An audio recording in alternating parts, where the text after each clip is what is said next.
What's up, beautiful beings? My name is Sade. I am a yoga meditation teacher as well as a practicing astrologer. And we're diving into the partial solar eclipse that we will be experiencing on April 30th.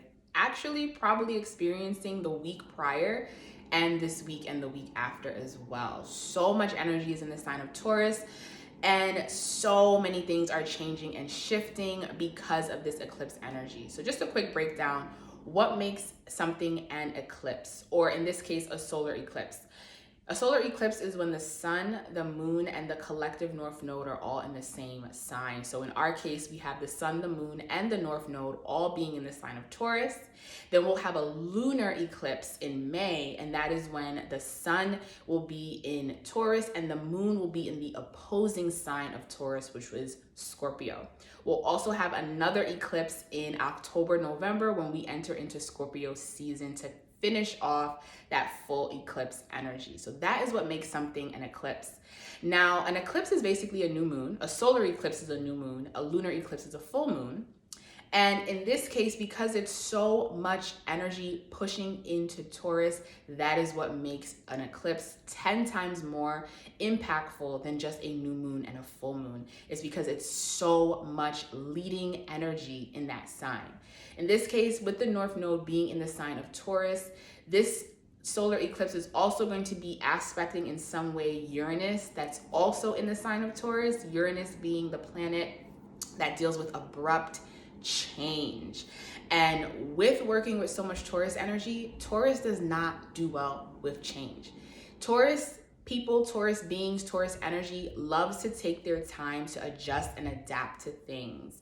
And that's why this energy can feel very heavy and pushing moving forward, because we have Uranus, the North Node, the Sun, and the Moon all pushing us forward to change. And the change that an eclipse is pushing us towards is ultimately destiny in our path. That's the purpose of eclipse energy, is to put us on track, put us on our path towards where we are supposed to be heading. And that is why the North Node also rules direction and where we are heading. So really check out to see where you have Taurus in your chart.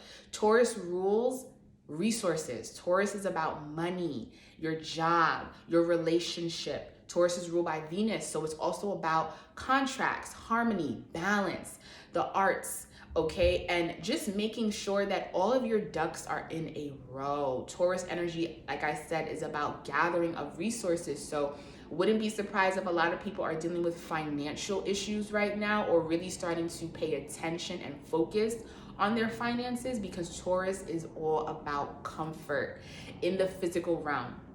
Taurus is an earth sign. It is fixed and it is ruled by Venus, and it's feminine. So really about comfort, internalizing things, and having the material wealth, the physical things that can be seen with the five senses. So taste, smell, touch.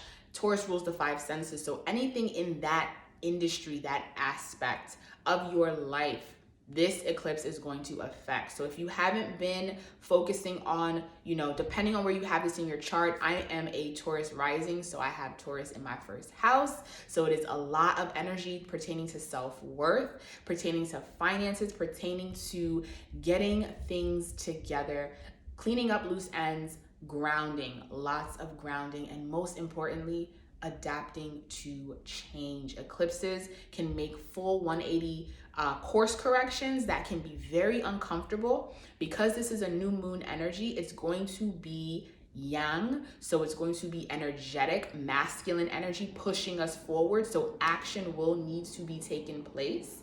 And the worst thing that you can ever do with an eclipse is to try to control the energy. Eclipses usually are not good times to manifest because there's so much already happening. The best thing for you to do during eclipse season is to really surrender to the course correction that the universe is really trying to have on your life, and to adapt. Notice all of these changes and make those adjustments and adaptations, because these changes are for your better off. Okay, as above, so below.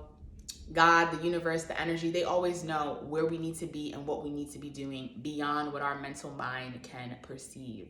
So definitely be in your body in this eclipse energy, breath work, meditate, and journal.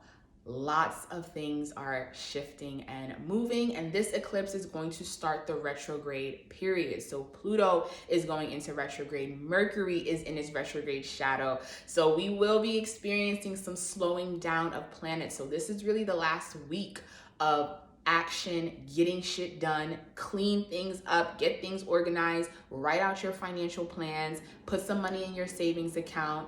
Okay, Taurus energy loves to spend.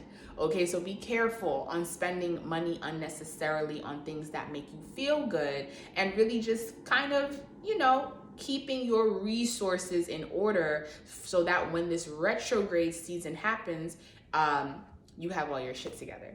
All right, if you have any questions, feel free to reach out. My name is Sade, and happy solar eclipse.